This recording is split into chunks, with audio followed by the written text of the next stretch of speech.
Thank you for either joining us for this session or for coming back to us for this session. Those of you who were just with us in the previous session saw an incredibly lively and informative session, and I'm sure we'll see it again in this one. I'm Kevin Mcintyre, and my role in this session is simply to introduce the chair. The chair of this session is Professor Jude McCullough. Jude is Emeritus Professor of Criminology at Monash University, and as many of us know, her research projects have focused on family violence, including risk, women's security, and the connections between family violence and mass casualty attacks. So thank you, and over to you, Jude. Thanks for the introduction, Kevin, and welcome to everybody. My first task is to acknowledge the traditional owners on the land that we meet on today, variously as we're meeting virtually, but I particularly want to acknowledge the Wurundjeri people of the Kulin Nation and pay my respects to their elders, past and present, and give a particular shout out and warm welcome to First Nations people who might be joining us today. It is my really great pleasure to take part in this very timely panel, including such great speakers and academics. And this panel, as you know, is about, can dealing better with crisis lead to more just and diverse societies? We certainly have, at this time in our history in Australia and also globally, got a plethora of crises taking place simultaneously. And these speakers will speak to a number of those related to masculinity, gender equality, the existential threat that the global pandemic, but particularly global warming and the continuing history of colonialism brings to us. So for those of you who've been before, you know, to other sessions today or yesterday, you'll know the drill. But for those who've just joined us, and as a reminder, we have 4 15-minute presentations followed by 15 to 20 minutes of questions and answers. So please note that all the questions, your important questions, will be held until the end, and questions and answers will be held at the end. So please don't forget to write your questions down and put them in the question and answer box so we can get to them eventually.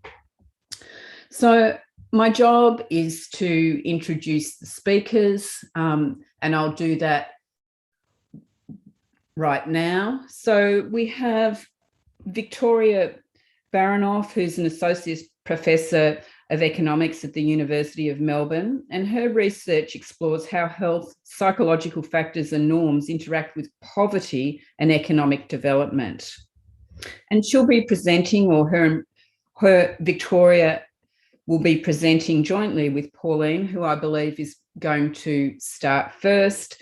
And Pauline is a Professor of Economics at the University of New South Wales, and her research studies on the historical and dynamic context of economic development. She's published on the historical determinants of the evolution of cooperation and violence, trust, gender norms, and support for democracy, preferences for education and conflict. So Pauline will be speaking first, and I think Victoria will just be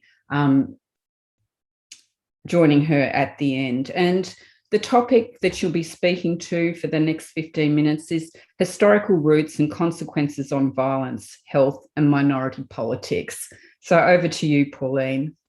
Thank you very much. So I think there was a mistake in the title that was transcribed on the conference program. So I'm going to be talking about masculinity norms in Australia and their historical roots and their socioeconomic consequences. So let me just share my screen for a moment. I usually have to do this twice for some reason. But yeah, that would work. So yes, I'll be talking about masculinity norms in Australia. And as Jude kindly said, this is joint work with Victoria Baranoff, who's with us today, and Ralph DeHaas, who's affiliated with Tilburg University and the European Bank for Reconstruction and Development. And so broadly, what I'll be covering today is, I'll try and define masculinity norms or introduce them to you because may not be known across all different disciplines. And then I'll talk briefly about not really why should economists care about them, but, but also how they matter in the context of crisis and resilience. And then I will be talking about what's really original, I think, about our research is to establish the historical roots of masculinity norms and show their persistence over time and their long-lasting effects on present-day socioeconomic outcomes in Australia. So basically what I'm going to talk about today is masculinity norms, and the way we define it in the paper is to talk to proxy these culturally accepted rules and standards that guides and constrains men's behavior within society, or what could be colloquially defined as what makes a real man. So there's been various ways of measuring them in the literature, and psychologists have used this conformity to masculinity norms inventory. And really what we're using this for is to get out several dimensions which we think matter particularly for socioeconomic outcomes, and also in the context of resilience to crisis, is violence and aggression, risk-taking, the need to dominate, including women, self-reliance, emotional control, and so the consequences that may have on mental health, pursuit of status, which will have consequences on occupational choice, focus on winning, primacy of work, and disdain for homosexuals.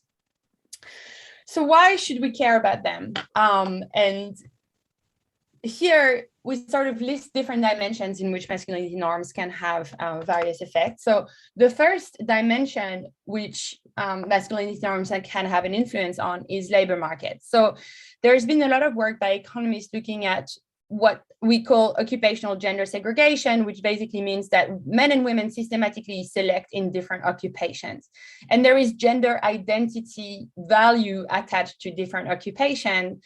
And this can create some unemployment, especially in the context of rapidly evolving technological change that change the availability and trade that change the availability of certain jobs. So economists talk a lot about where job growth is going to be in the next few years. And I think there was some past session about that. And there's some wide agreement that there's going to be some job growth in the pink collar sector, so traditionally female occupation, namely in care.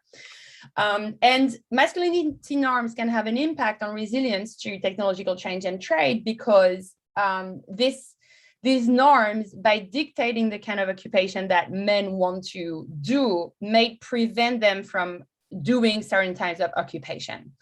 So they can have an influence on labor markets through occupational choice of men, and in particular, the reluctance to engage in what is perceived as female activities. Masculinity norms also have an impact on mental and physical health. So we know that there's a big gender gap in morbidity and mortality. Men die younger than women and they're in worse health. And there's been a lot of work, especially in the context of the recent pandemic, about particular male avoidance behavior of basic healthcare or mental health help, or even the adoption of COVID-19 precautions, because some of these things are not perceived as manly enough. There's been also, another aspect of these masculinity norms that regards aggression and intimate partner violence. And of course, we know that that also plays a role in the context of the pandemic, because the level of aggression against, the levels of domestic violence have generally increased, with lockdowns and just overall stress levels. And masculinity norms that can also play a role in politics. So there's been some work on the role of threatened masculinity and the rise of populism, and in particular, the role of threatened masculinity norms and attitudes towards minorities, and in particular, sexual and racial minorities. And the role of masculinity has also been, discussed in the context of the rise to power of these leaders that like to portray themselves as strong men, either in Europe, or the US, or South America.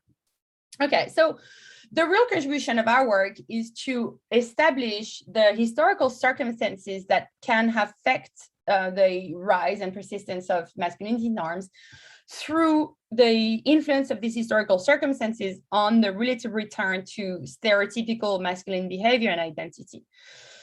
So in particular, what we're going to look at is the role of the historical sex ratio in Australia. So as you know, this particular circumstance of white settlement in Australia has been done in the context where there was a lot more men compared to women, primarily due to overall number of male convicts being higher than female convicts, but even free migration being quite male biased.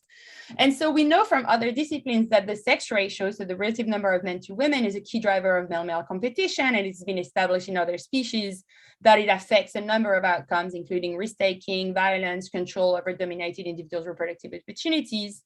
And in economics, the study of the influence of the sex ratio has been mostly focused not really on male-male competition or within sex competition, but bargaining between males and females.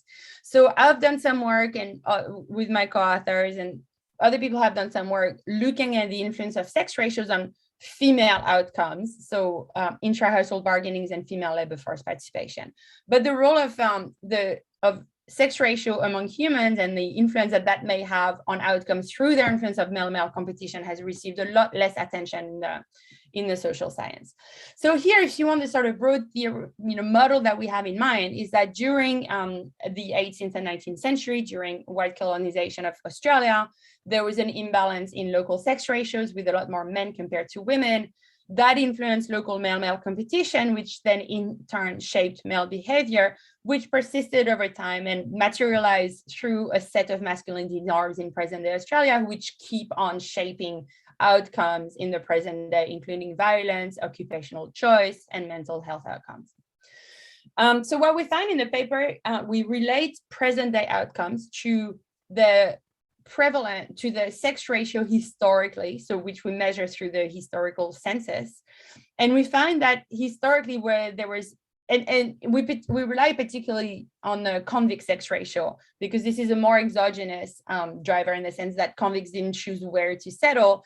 So we found that where there is a lot more male convicts over female convicts, and it's important to mention here that we control for the overall number of convicts. So this is really not a convict effect. It's the role played by the fact that there was a lot more male compared to female convicts. We find that today in areas that were more male biased in the past, there is higher levels of assault by about 9%, 13% more sexual assault, 4 to 9% increase in incidence of bullying of boys. So we find these effects on violence and aggression and the need to dominate. We also find effects on mental health and physical health outcomes. So we find a large and significant legacy on suicide rates for males, but not for females, for prostate cancer and lung disease, which is associated with avoidance of certain medical help. And we also find effects on economic outcomes or occupational choice. So we found that there is more pronounced occupational gender segregation in areas of Australia today that were more male biased in the past, and in particular because male tend to specialize in this traditionally male occupation, which is, the kind of occupations that is rapidly replaced by trade and technological change. So this may have, some implications for the future.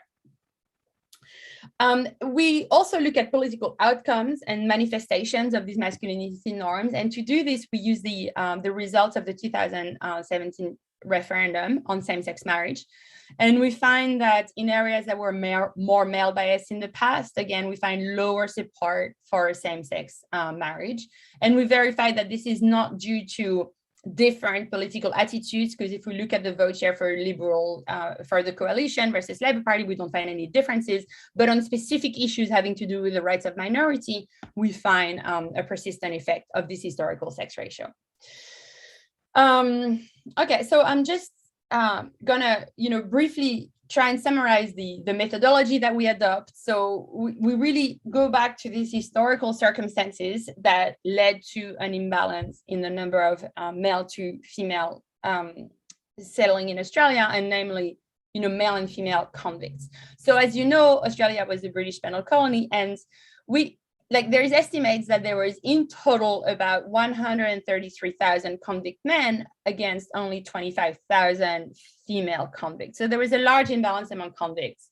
And there is also a large, as I said, imbalance even in free migration.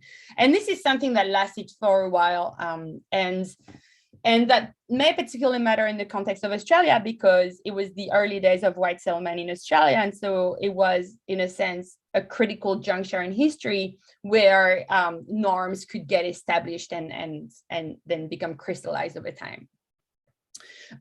So we rely on convicts for identification of causal effects, because it's less, convicts didn't choose where to settle.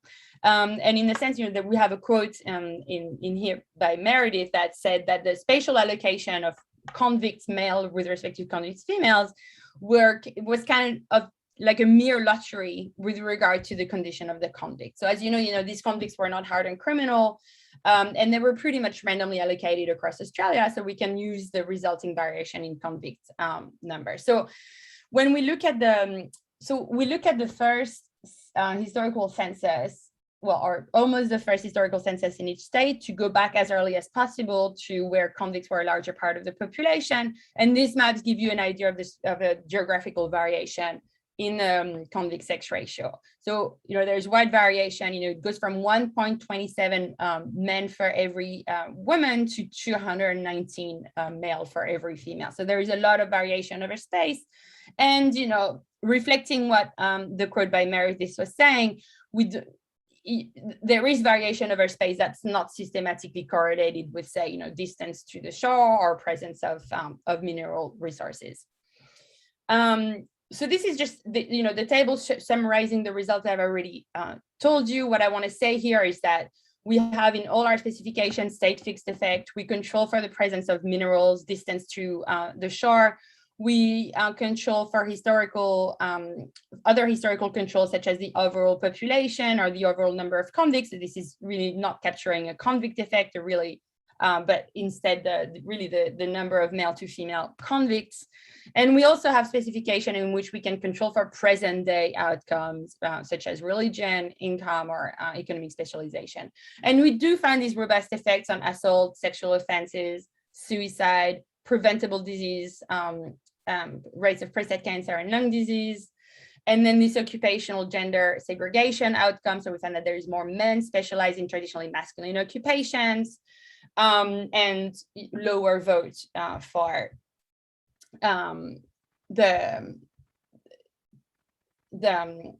in favor of the same-sex marriage. Sorry, I'm just trying to keep track of time. So in terms of persistence over time, what can explain this persistence over time? So we really argue that this becomes ingrained in cultural norms, and as sort of evidence for this, if we look at attitudes towards same-sex couple, we find this link between the historical circumstances in Australia and present attitudes towards same-sex couples only among people who are of Australian parents. So migrants, if you want, do not kind of break this chain of transmission, because this link between historical circumstances and present-day outcomes are only there for, or present-day political attitudes are only there for people who are of Australian parents. In terms of transmission as well, we find that a link between the historical sex ratio and present-day bullying by boys, and not by girls. So we show that this is specifically linked to masculinity norms and socialization in schools, which might explain why these things perpetuate over time. Okay, so just as a sort of conclusion, we find that there is this link between historical local demographic shocks and present-day masculinity norms that materialize in a number of outcomes that matter for how we deal with economic crisis and the changing nature of work, but also how we deal with pandemic and because the mental health implications of our results and the implication on domestic violence also matter in the context of how we can deal with crisis. And it also matters because we know that in many parts of the world today, there is a lot of missing women, and we might expect different, similar kind of cultural attitudes to become entrenched in those regions. Thank you very much. Thanks so much, Pauline, for that fascinating presentation, linking back to white settlement of the country and linking that to toxic masculinity and contemporary events. It's great to hear, and I'm sure it'll inspire a lot of questions, but it's really my great pleasure, after thanking you and Victoria for your contribution to the paper as well, to introduce the next panellist and paper. So the next paper is The Future of Migration, Multiculturalism and Diversity in Australia, Post-COVID Social Recovery. So the paper's to be presented by Alfred Deakin Professor Fatih Mansouri, who holds a research chair in migration and intercultural studies and is the UNESCO Chair for Comparative Research on Cultural Diversity and Social Justice. He is the founding director of the Alfred Deakin Institute for Citizenship and Globalisation at Deakin University, Australia, and since 2010 he has been serving as an expert advisor to the UN on cultural diversity and intercultural relations. So over to you, Fatih. I'm really looking forward to hearing your presentation, and I'm sure everyone else in the audience is too. Look, thank you very much. Let me also start, like you, Jude, by acknowledging that I am joining you virtually from the unceded land of the Wurundjeri people of the Kulin Nations, and pay my respects to their elders past, present, and emerging. And I want to also just quickly, as I go through this presentation, just to perhaps different from Pauline, this is very much a work in progress paper. So I'm testing some ideas here, but nevertheless, really they are reflective of the current situation that we are really living in terms of issues of migration, diversity, and multiculturalism. So it kind of takes elements of two current projects, one within the UNESCO Chair Programme on intercultural dialogue, and the other one on a current research linkage project on mapping social services provision for multicultural Australia. And really the overarching argument, if you like, in this paper are two sub-questions that I would like to touch upon. The first one is how the pandemic really affected the multicultural agenda. And I will refer to the multicultural agenda in terms of migration, diversity, multiculturalism. I look at the three components of this process, yeah? And I will try to reflect on the cultural level in terms of intercultural relations and racism, social level in terms of issues of access and equity, but also political level in terms of mobility, immobility governance, and how governments have really responded to that. And secondly, and this is really just venturing into the future, I'll try to share with you some current plans in relation to what needs to be done in terms of the MDM agenda in Australia post-COVID-19 recovery. So that will be really speculative work that we are working on right now with a large number of partners. Just a snapshot, since the beginning of the pandemic, UNESCO, with which I'm very proudly affiliated, has really engaged systematically and robustly across the globe in terms of trying to understand and map the impact of the pandemic on vulnerable groups, and both within and across states. And it's just a kind of a snapshot of the kind of work that we engaged with early last year in terms of wanting to really focus specifically on the sociocultural impacts, but also on economic impacts, on the digital gap impact, et cetera, et cetera. But of course, we all talk about the pandemic being global, if you like, and reflecting the interdependent and interconnected nature of our global community. And I just looked back in terms of where we were in post-colonial times, immediately after World War II, and where we are now in the 2020s in terms of the COVID and the post-COVID agendas. And I mean, ironically, this was not in my slides until an hour ago, and I decided to share it with you by way of framing. Ironically, the more things change, the more they remain the same. If you look at, we thought we moved away from nationalist, for instance, framing of identity and economics. We are now moving back into this really exclusionary, populist form of nationalism, which is justifying a number of practices and policies and even the way we engage with our neighbors, both within and without. So really the question is, have we really moved the agenda? And to what extent have we moved the agenda? Of course, as social scientists, we are trying to be critical, and we are trying to be really questioning of many of the assumptions behind current practices, both in terms of knowledge construction, but also in terms of the global justice agenda. And here, really, just to remind everyone that as recent as 2019, the World Economic Forum has highlighted what they thought is a robust list of priorities for Australia. And I want you to focus on demographics. So under demographics, what we were being told is that Australia was actually expecting strong population growth and therefore a strong urbanization process. This was in 2019. Fast forward a couple of years later, and this is what we have really been facing. So since September 19 till we are right now, there is a complete crash of the number of migration arrivals in Australia, which of course has significant impacts for our, not only for our economic prosperity, but also for the social and cultural fabric of the nation that we are, which is an immigrant multicultural society. So that's just a 2 year. So the World Economic Forum was giving us, if you like, a projection of what we can expect.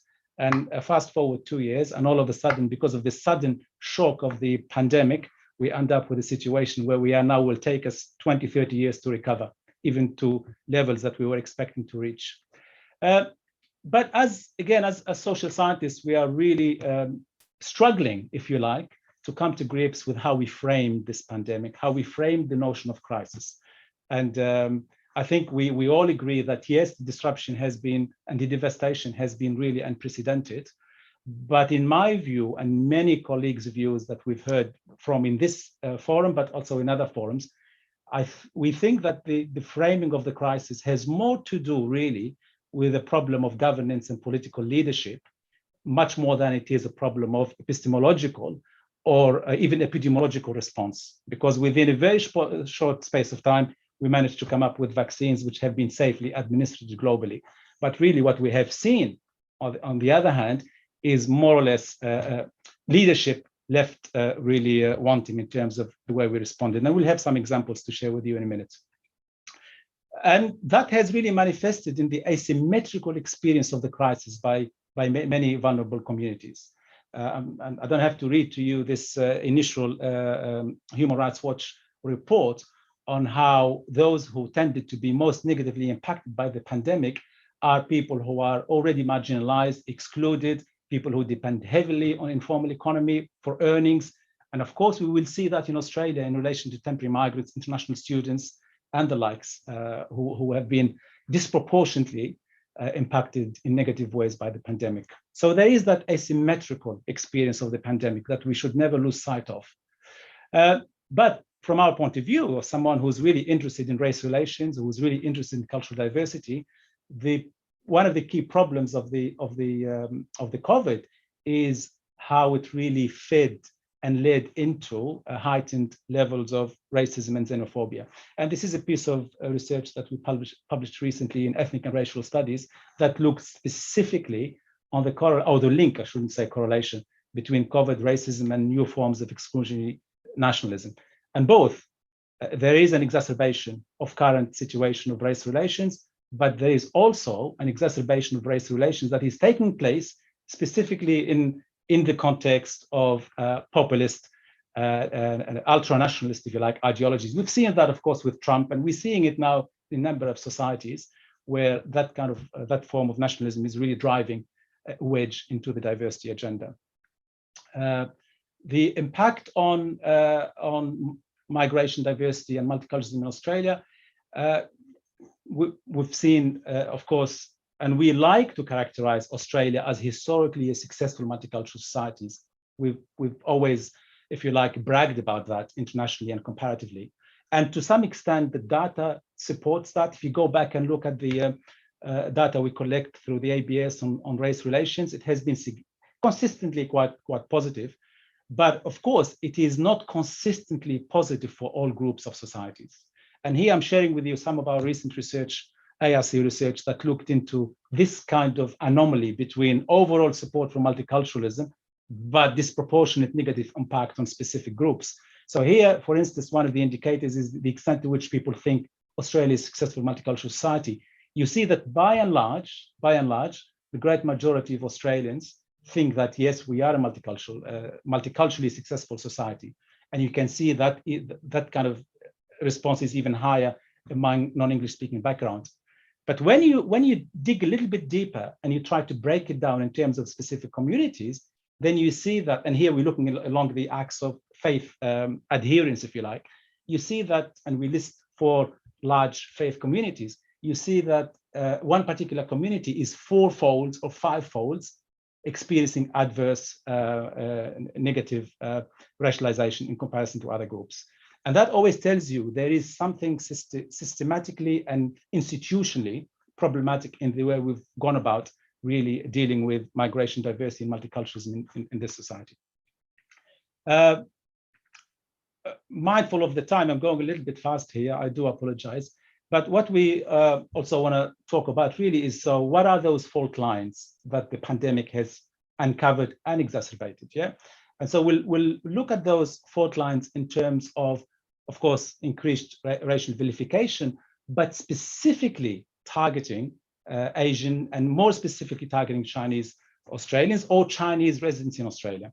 So that happened in terms of at the level of intercultural relations, and there's a lot of research done on that front, both here in our institute, but across Australia. There's a lot of colleagues who are doing really important work in this space. But also, whilst we always say that the social cohesion agenda was not fraying as a result of COVID-19, we do notice that, for instance, this is Scanlon Foundation report that Chinese Australians have reported an increase of 32% of experiences of racism in Australia. That's absolutely a third, if you like, 30% increase, 32% increase. At the social level, one of the biggest issues is, of course, that we've really in many ways approached the COVID pandemic response in ways that excluded certain groups and certain communities. So both in terms of accessing services, and take the example of temporary laborers, international students, to also in terms of how we really even gone about messaging and communication, health information to various communities in Australia. And of course, remember that multiculturalism in particular, one of its key normative, if you like, objectives is to ensure both cultural recognition at the cultural level, that is that we affirm cultural identities, whilst at the same time working towards redistributive social justice, that is ensuring that everyone has access to more or less similar resources in society.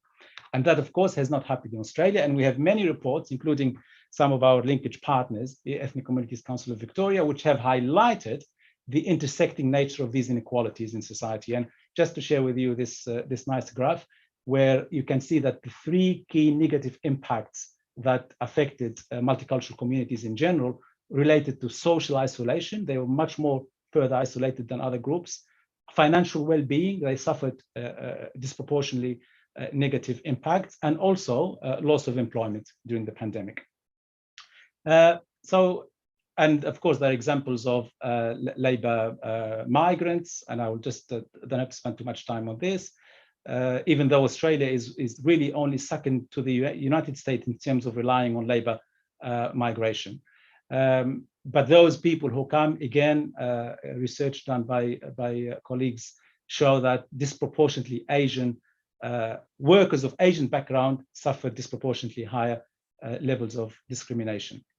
And the same thing with international students. And remember the famous PM make your way home directive to international students if you can.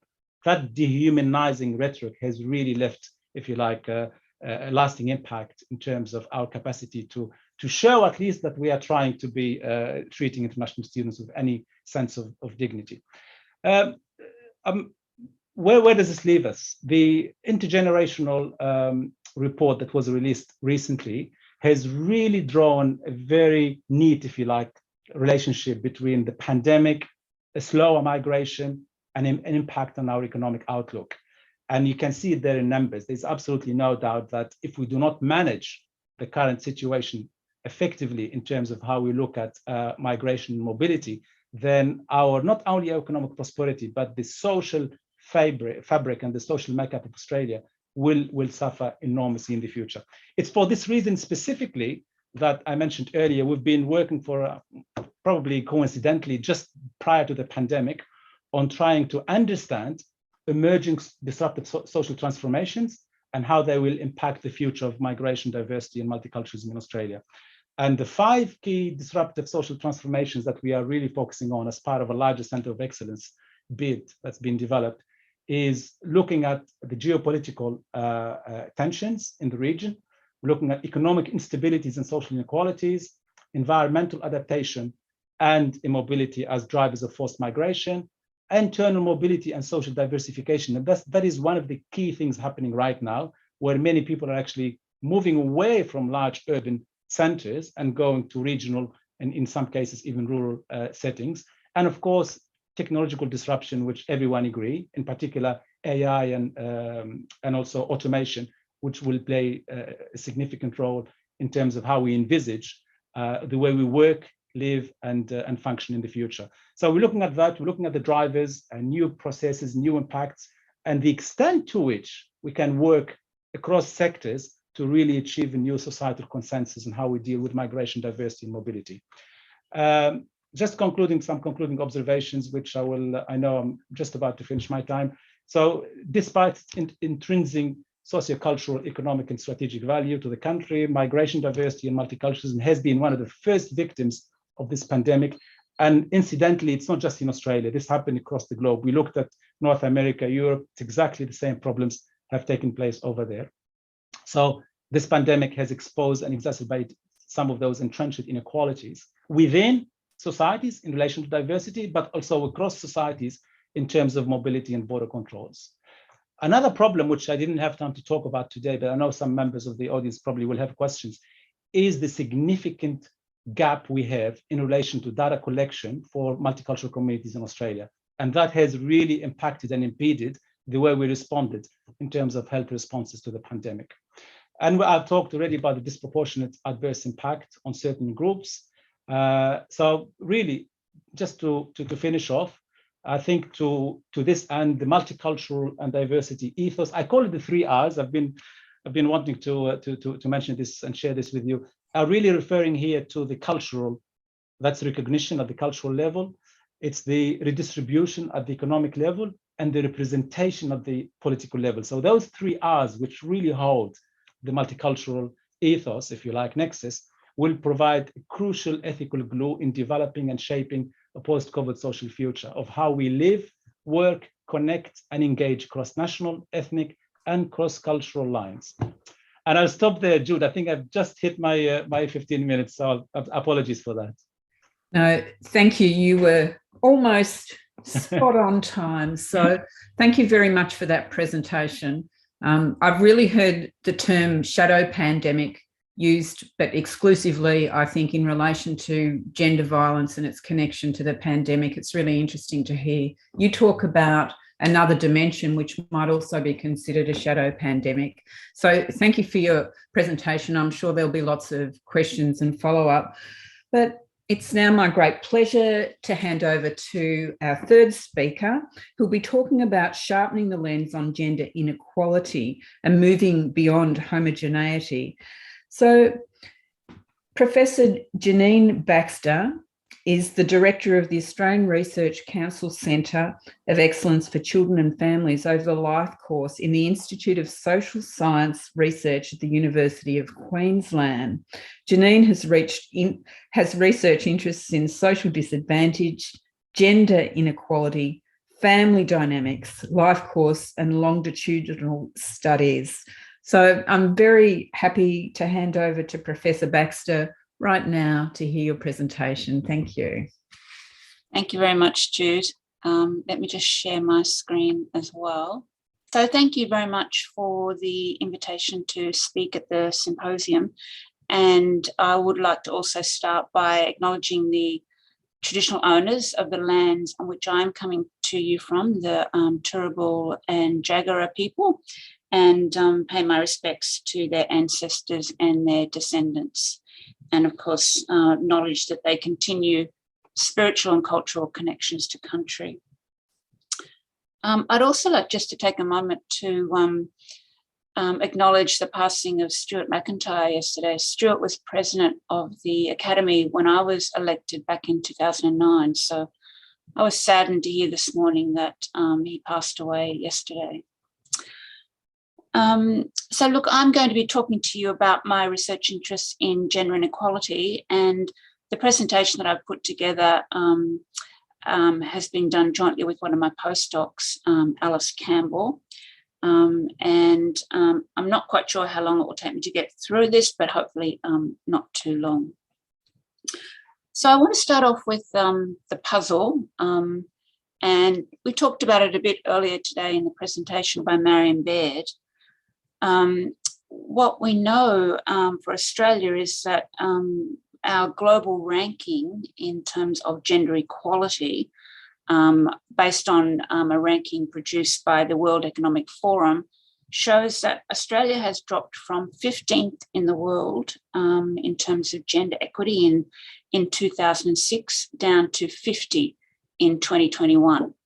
We've even dropped a further 6 points. Last year we were down to 44 prior to the pandemic, and now we've dropped down to 50th in the world. And the index that's put together to measure gender equity, it's got 4 components: economic participation, opportunity, educational attainment, health and survival, and political empowerment. You can see that we do very well in terms of educational attainment. We are number 1 in the world, or equal number 1 with some other countries, but we do very poorly on some of the other indicators. Health and survival, which takes into account gender violence, for example, we are doing very poorly and increasingly so. Political empowerment, we're dropping, and economic participation opportunity also. So Australia looks like we're going backwards. This most recent report did come out after the pandemic, so some of these rankings were collected, some of these measurements were collected about a year into the pandemic, and the data really show that that women are impacted much more severely by the pandemic than men, and some of the gaps that had been partially closing are now opening again. So the World Economic Forum, of course, the rankings here, they're based on very blunt measures in order to be cross-nationally comparable. But when we look at the other evidence that's based on more specific indicators from Australia, from, for example, the Workplace Gender Equality Agency and other data, what we're seeing in the Economic Forum data really accords with what we're seeing in this other evidence. So we know from the Workplace Gender Equality Agency that the gender wage gap is increasing. It's jumped by about almost 1 percentage point to 14.2% at the moment since November. We know that women are underrepresented on boards and in top CEO positions across all industries, and they currently comprise only about 16% of chief executives and managing directors. We know that older women are the fastest growing group of homeless people in Australia, that older women have much less wealth than men at retirement. They retire with much less superannuation. And we also know that women are over 3 times more likely than men to be killed by a partner, and that 85% of victims of sexual assault are women. And of course, during the pandemic, there's been a lot of evidence to show that the severity of domestic and gender violence has worsened over that period. And of course, an area that I've done some research in and particularly interested in is around unpaid care work. And there's been very little change in the amount of time that men and women are spending on this work, with very large gender gaps in unpaid care and domestic labour. And of course, that leads to much higher levels of time, pressure, stress, and depression and burnout for women compared to men. So the picture is not great, but at the same time, there are some contradictory findings as well. So evidence pointing in the other direction. There is some evidence that, at least in some areas, that gender inequality is declining. So we know, for example, that more women than men complete year 12, more women than men obtain a bachelor's degree or a higher education qualification, and that's been the case for some years. We know that there are more women than men in the labour market, in parliament, and at senior levels in companies than at any time before, although the levels are still far too low. We've got laws addressing sex discrimination, equal pay, paid parental leave. We know that women are marrying later, having fewer children. They've got much greater access to divorce and protection against loss of assets following divorce. So they're spending a lot less time in care work over the course of their lives. And there's also evidence from a number of national surveys of gender attitudes that there's a lot of support for gender equality in the population, and that over time that level of support is generally increasing. So what's going on here? Why are we seeing these contradictory trends, and how do we explain them? Well, I think there's probably a number of explanations, and the first, of course, is that social change is not linear. It's not necessarily always going to head in the same direction. It's much more likely to be uneven and non-linear. And it's probably not surprising then that some areas are much more quicker to change than others. So, some of the measures that I've mentioned, legislative changes around equal pay for equal work and sex discrimination, they're not going to tackle all aspects of gender inequality in the labour market. They don't tackle, for example, gender segregation. They don't necessarily tackle sexual harassment at work. They don't tackle women's concentration in low-paying sectors of the labour market, the fact that they work fewer hours in order to undertake their unpaid work and care work, and they don't tackle things like access to promotion and positions of authority. And of course, given the complexity and the pervasiveness of the gender system or the gender contract, and the way in which gender inequality is so deeply ingrained into the very fabric of social life, it's probably very naive to expect a smooth, linear progression toward equality across all areas. So it's probably not too surprising that we do see 2 steps forward and 1 step backward, and variations depending on what area you look at. And this graph here just shows time spent in unpaid care work. The top line is women, the bottom line is men. And you can see there's really not much change between 2001 up until 2020, 2019. There's really not much narrowing of the gap there. So there are some areas of gender inequality which are remarkably persistent and consistent despite a lot of change in other areas. Another reason why we're probably not seeing as much change as we might have expected or hoped is because, there's simply resistance and perhaps even backlash against gender inequality. So there's certainly evidence of this in Australia in relation to diversity and inclusion policies in workplaces.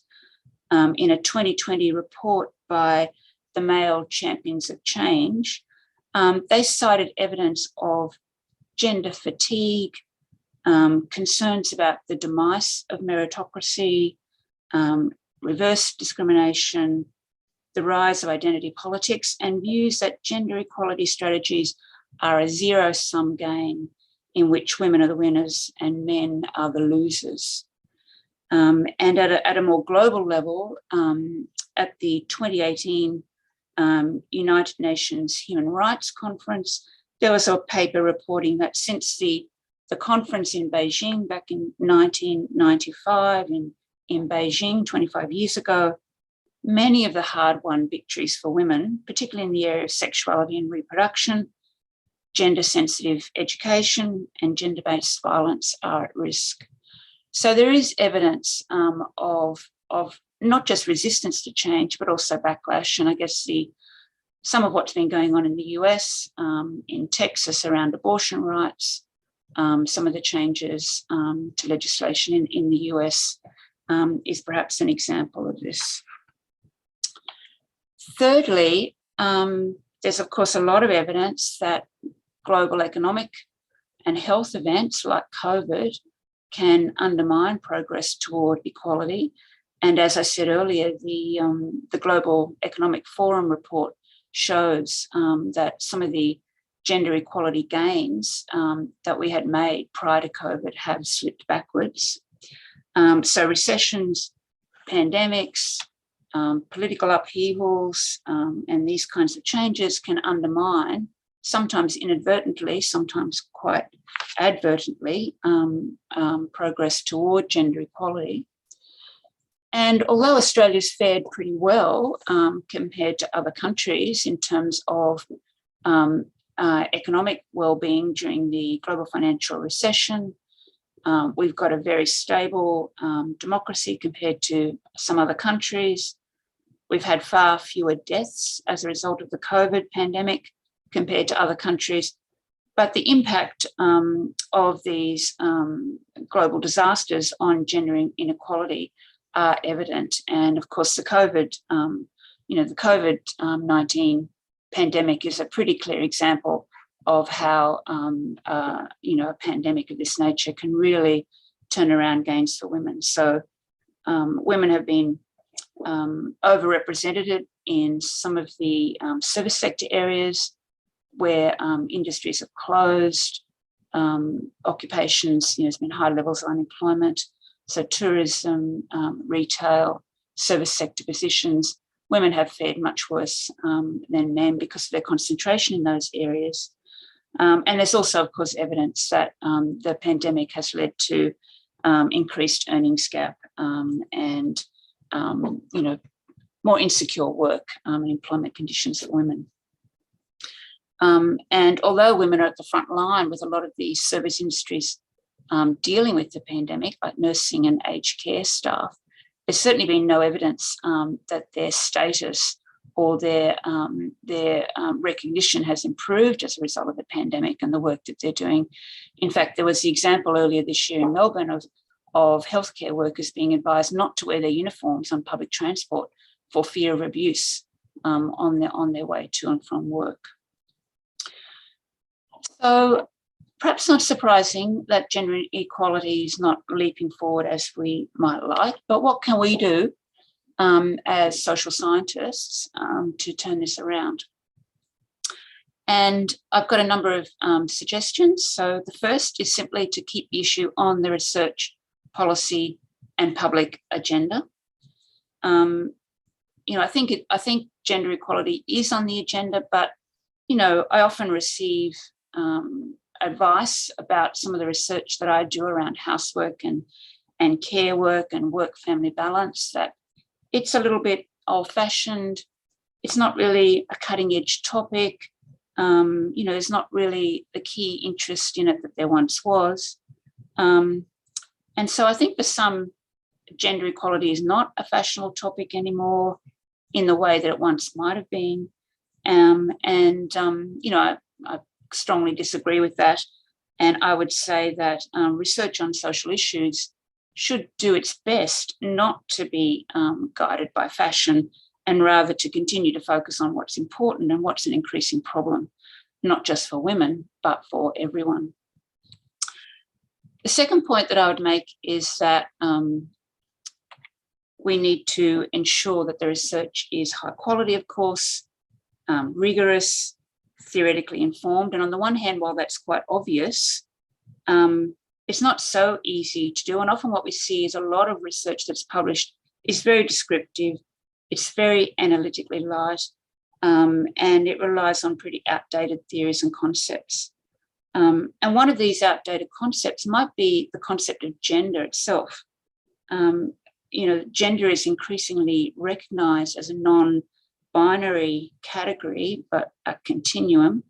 But that approach is really yet to reach a lot of the the work that we do, and yet to reach the theoretical frameworks, and much less policy design. And then thirdly, I think we need some new approaches and new ways of thinking about gender inequality, and that's what I'll move on to now in the final part of my talk. I think too often, when we think about gender inequality, we too often think about women, and too little of the focus is actually on gender. So gender inequality is often constructed as a women's problem. Solutions are often developed that support women to manage their multiple conflicting responsibilities, but they don't really challenge men's behaviour or other kinds of gender divisions. So, for example, policies around work-family balance, parental leave, flexibility, they're too often developed, I believe, with women in mind.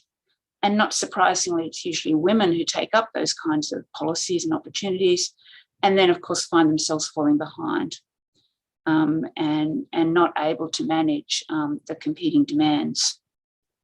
And there was a really excellent report from the Grattan Institute recently about paid parental leave, and argued that we really need to revise our paid parental leave policies to support men to be able to take them up.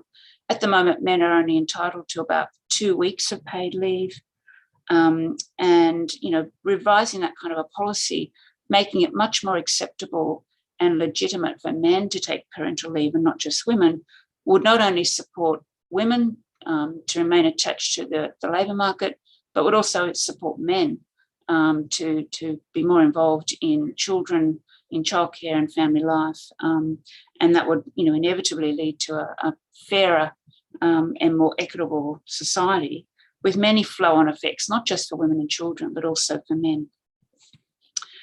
As I said, I think we need to problematise the way we think about gender inequality, problematise gender and the idea of gender gaps. So as I mentioned, rethinking gender as a non-binary continuum with multiple and fluid identities along that continuum, and also move away from the concept of or the notion of gender gaps where men are held up, or men's achievements are held up as a gold standard, and it's women's job to really work to close that gap and reach the same level as men.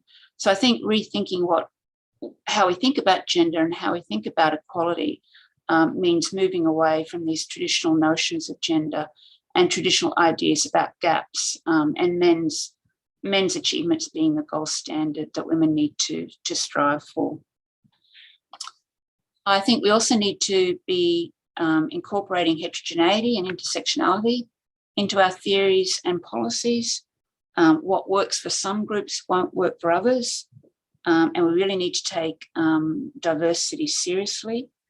And that means understanding differences in experiences and outcomes that might require different approaches and different strategies in different contexts at different time periods and for different people.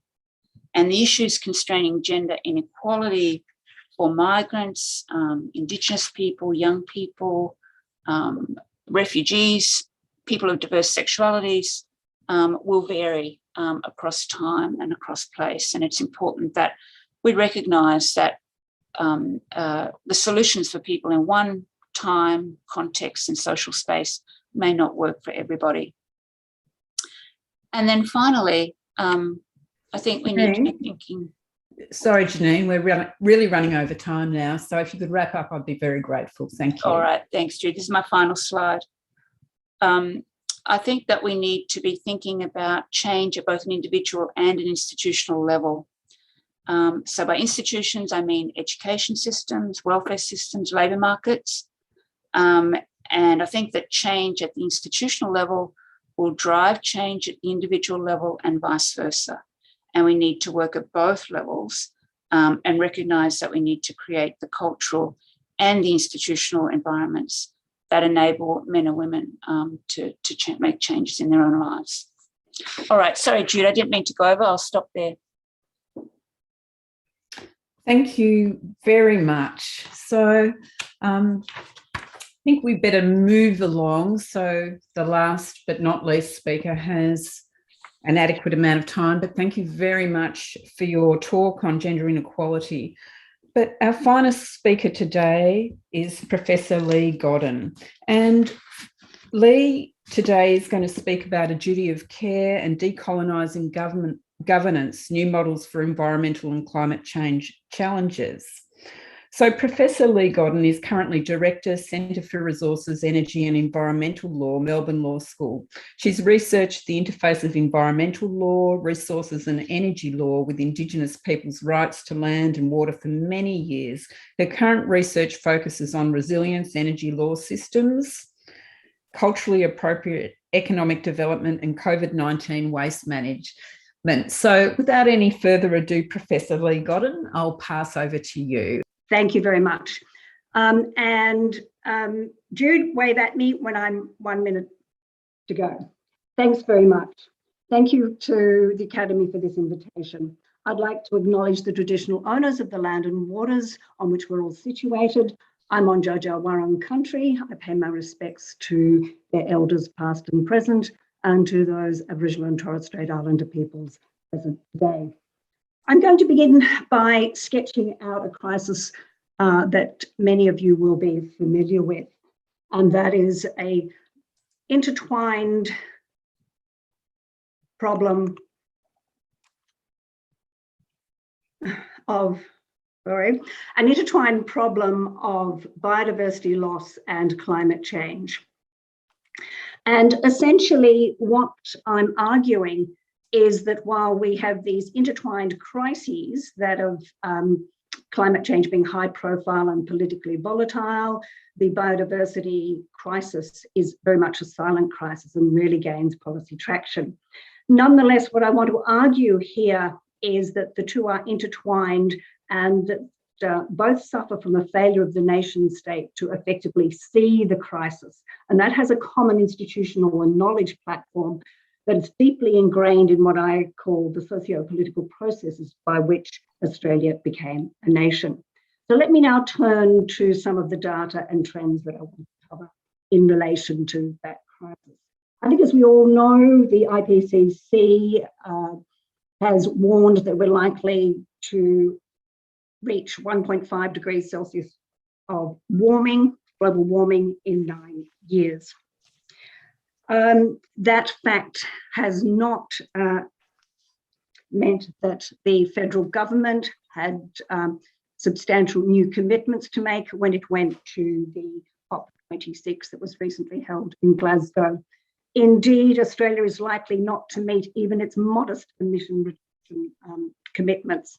My research on energy transition and social change suggests that we need a much longer term horizon for deep structural, that is equitable social energy transition, and we're unlikely to meet it with the current vacuum of federal policy in this area.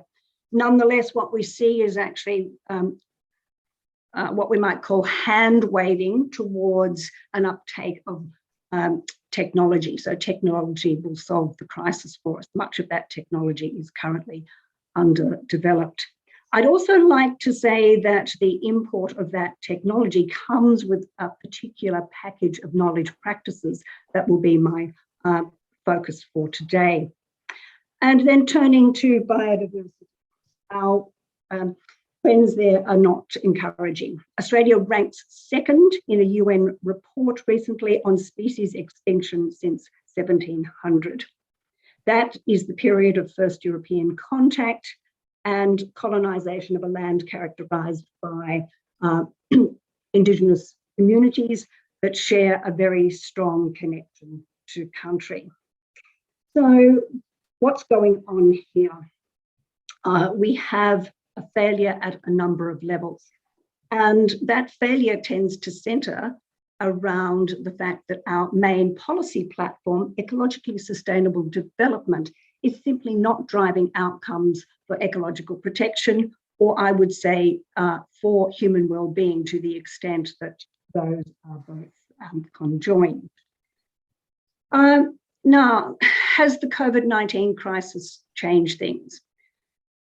There were some dips in energy use and so on initially with the COVID-19 restrictions on movement and so on. So we did see some environmental indicators change at that early point.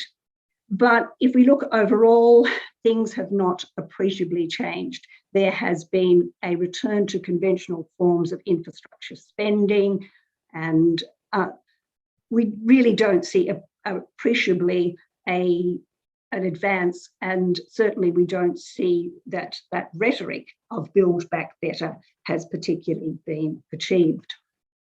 So let's turn back to this idea of ecologically sustainable development and think about the embedded knowledge practices that go along with this term, and I'll be doing something an historical deconstruction around it. So ecologically sustainable development, many people will know it as sustainable development, is the mainstay of environmental law, both internationally, but also here in Australia. It's the mainstay of environmental legislation at a national level. It drives policy and the governing institutions dealing with environmental management.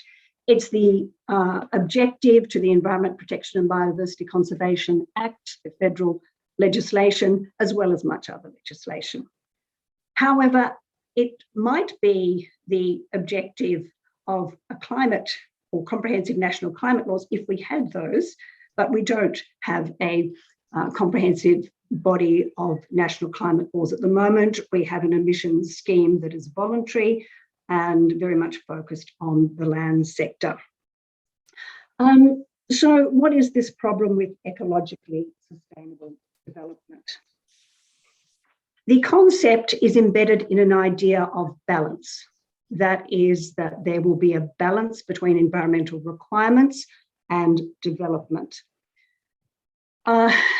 Trends suggest in relation to, for example, project approvals under the EPBC Act, that in practice, this balance model particularly favours development over protection.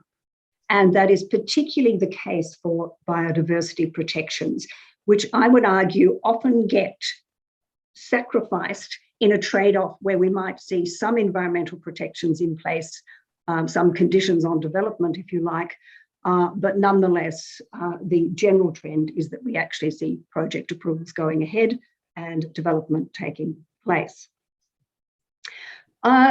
Also, many of the climate change solutions that are posited are also couched in this language of ESD, this balance and I would argue compromise language. Overall, what I would argue is that sustainability as a concept and as a policy driver is failing. And why is it failing? I would argue because it's derivative of a specific body of knowledge, law, and particularly state practice. And this is where I want to begin to unpack its origins. And here I want to use the work of James Scott, Seeing Like a State. And James Scott, as well as many other scholars, have looked at the derivation of sustainability. And Scott situates it historically within the early modern European nations' attempts to use knowledge practices, methods, and calculations that were all designed to derive public fiscal value from nature. So, and Scott deals with this in great detail in his work, but I'm going to shortcut it here. Effectively, through these state processes of knowledge gathering, nature could be seen in a particular way by the nation state, by the state, in lists, categories, and as metrics. And once you reduced it to these calculations, then nature could be more readily assigned an economic value. And so what we see in terms of the way in which the state sees nature progressively over time is that we have a real forest, biodiversity if you like, replaced by an abstract measurement. So we have a substitution of the ecology of trees, for example, for this idea of public fiscal value. And Scott details the development of scientific forestry practices as a metaphor for these abstract knowledge and ideas that developed from the late 18th century onward. And Scott looks at their recent manifestation, and this is the quote, that these knowledge practices are characteristic of powerful institutions with sharply defined interests, of which state bureaucracies and large commercial firms are perhaps the outstanding examples. So that's the metaphor, abstraction. So if this was such a wonderful approach, what happened? And certainly Scott details the idea that these sustainability practices that were instituted seem to go along quite well for some time, but then later, what we see is that a consequence of this state-centric vision was that we have ecological failure. So monocultures of forests start failing. Now, this is very much a simplification, but what we also see, particularly over the 19th century, is for many of these European nations where we are getting ecological failures, that we also start to see a colonial expansion and appropriation of the land and waters of other nations. So we might just put in these dates that— Lee, yes. sorry, 1 minute to go.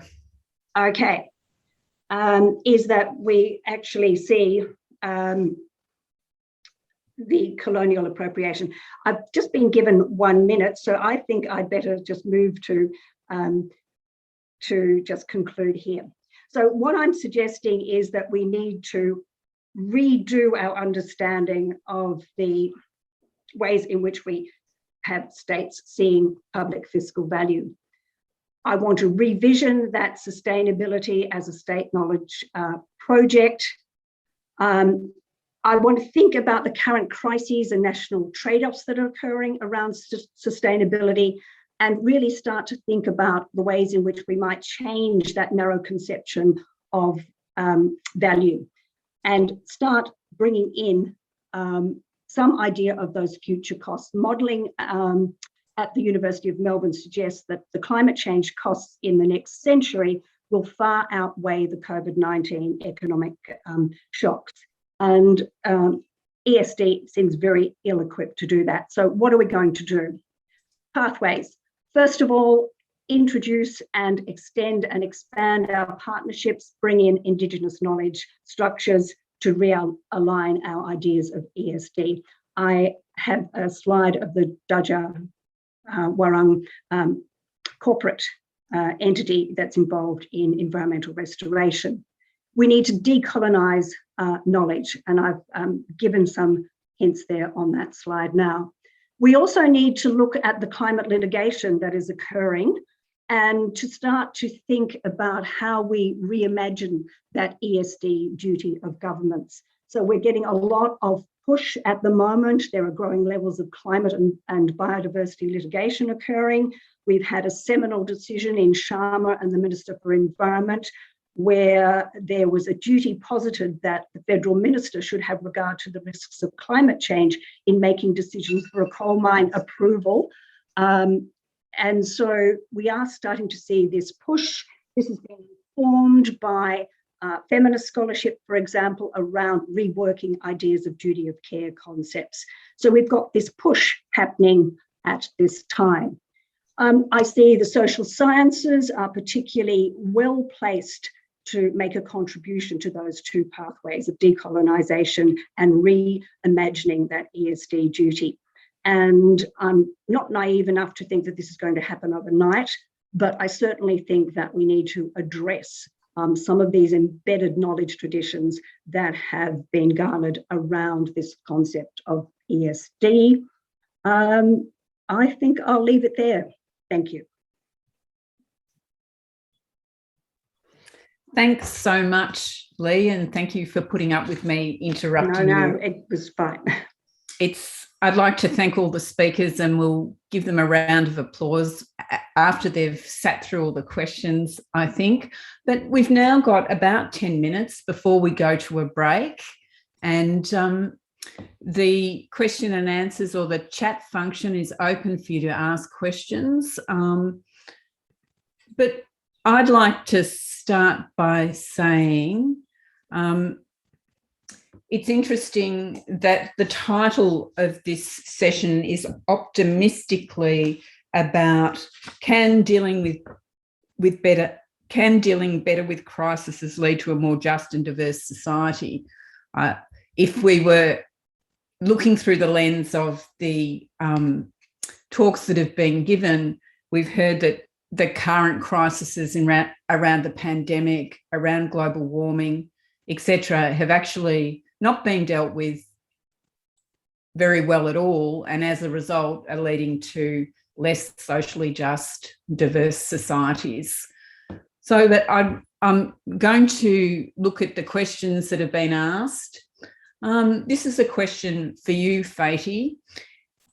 So the question is, if multiculturalism is threatened in Australia, and that's in inverted commas, and if that can be seen as a response to high migration, then the pandemic-induced zero migration has given Australia a breathing space to restore more positive attitudes despite other pandemic issues. If I understood you correctly, you view high migration as multicultural positive. Can you explain this further? Thank you. Thank you for the question. I need to differentiate between two things. We're not certainly advocating for any particular policy option in terms of levels of migration intake. What we are simply arguing here is that there's absolutely no doubt empirically that the COVID pandemic, the way it has played out in public domains in particular, has impacted the diversity/multicultural agenda much more adversely. And that is really not just in Australia, but in a number of other so-called immigrant societies. Do I view that high level of migration intake to be an intrinsically positive policy option? That is not even me who's saying that. I've just quoted the intergenerational report for 2021, which has specifically linked lower level of migration intakes as a result of the induced, if you like, COVID slower migration intake to therefore economic prosperity, and there by extension to impacting the prosperity and the living conditions of all Australians. I mean, it's not a simplistic reductionist argument that migration equals prosperity. Migration is inherently positive, regardless of the way we approach it. But there is no doubt that many of us view migration as one of the key drivers of social and cultural creativity, one of the key drivers of the social fabric of the society that we are calling Australia. And it has made equally an important contribution across many domains of life. And yes, and we even see it being in the higher ed sector. We see that the pause or the slowdown or the lack of capacity to actually welcome international students has really impacted our campuses in terms of what we can enjoy in terms of diversity, the contributions they make socially, scientifically, but also culturally too. So yes, I take the point that it has given us a breathing space, but it's the same argument that you can utilize if by extension, prior to the pandemic, we did not experience any adverse impacts in relation to the diversity agenda in general terms. And even during the pandemic, with no migrants, we still saw a very sharp rise in racism and xenophobic attitudes towards specific communities. So that in itself tells you they're not really, in a way, linked through a causality kind of relationship. But certainly we have much more to think about in terms of how we view mobility beyond the pandemic. We've talked about how the way we work, live, and connect and interact will change. So do we really envisage, for instance, a skilled labor program whereby nowadays through AI and other technological advances, do we still need a certain type of migration programs to actually be done in a way that people need to be physically locating or relocating, or perhaps engaging through new forms of immobility arrangements whereby certain services can be performed regardless of where you are located, to be part and parcel of a new vision towards migration and mobility as we come out of the COVID-19 lockdown. So lots of really important questions, but I think no one disagrees that what has happened over the last 2 years will cause us to rethink the way we've been dealing with migration. Thank you so much, Fetty, for that answer. This one's for you, Professor Godden. Can you please speak more about the role of traditional knowledges in shifting colonial epistemologies and the mechanisms needed to enforce them through policy to hold government to account? Thank you very much. Yes, I rushed over this quite a bit. Look, it has already started, as I indicated with that slide around Djadja Wurrung. They are a group that works with Bush Heritage, works with Victorian government on projects. It's also the case that there's traditional ecological knowledge has been used. It's been used in cultural burning areas that are researched and so on. But I think the point is many of those settings are ones where the decision-making and governance is still within that colonial legacy of seeing like a state. And we need to break down the knowledge paradigms that govern those relationships between Indigenous Australians and particularly government, but also other social entities, so that we can actually be thinking that Indigenous people will be decision-making based on their knowledge. And that is a very different transformation of foundations around knowledge practices and a decolonisation in a, I would hope, a deeper way. So yes, so that's that thinking, and I think it does have parallels that we can draw with different ways in which, for example, feminist understandings also sought to break down knowledge practices in the Western scientific tradition. Thank you so much. We've really run out of time, but we've got two or three great questions still left. So what I'm going to do, we don't have time for the panelists to answer these questions, but they are thought-provoking questions that I'm sure the panelists would like to hear, as well as the audience. So I'm just going to read them out with the knowledge that we'll have to go to our break. So one of the questions is, the first one is, how do we integrate gender fluidity into analysis, which keeps showing quite dramatically how systematically women are in the category of receiving the largest brunt of discrimination and disadvantage as a result of, in short, patriarchy. And the other question related to gender, which is directed to Janine and Pauline, is, when we have been at the forefront, such as in the past with universal suffrage or at present with education participation as regards gender equality, what lessons or insights come from that to seek advance in the other areas? That is, we have shown in such cases that we can do it. What lessons are there to do more and to do better? And I wish we had time for the answer to that question, but a good answer would probably be a long answer too, and we don't have time for that. And it's also a positive way to finish the session. How can we do it? It's said in a somewhat cynical way that you should never waste a good crisis, and we've got a lot of crises around. How can we harness the opportunity to reset, to move forward in ways that don't give rise to racism, don't give rise to greater gender inequality, we don't fall into not responding to what are existential crises to life on our planet, really, when we think about global warming. And I want to join with the audience and thank all the panel members for their great contributions. The best I can do really is to where's the little thing that gives you a clap, or give you a clap? If you're in the same room, I'd invite you to speak to the panelists over a cup of tea, but nevertheless, I invite you to leave and have a break. And if you would like to come back and join the webinar for the next session, please use the same link. I'm sure it'll be as exciting and formative as this one. I've really enjoyed it. Thank you all.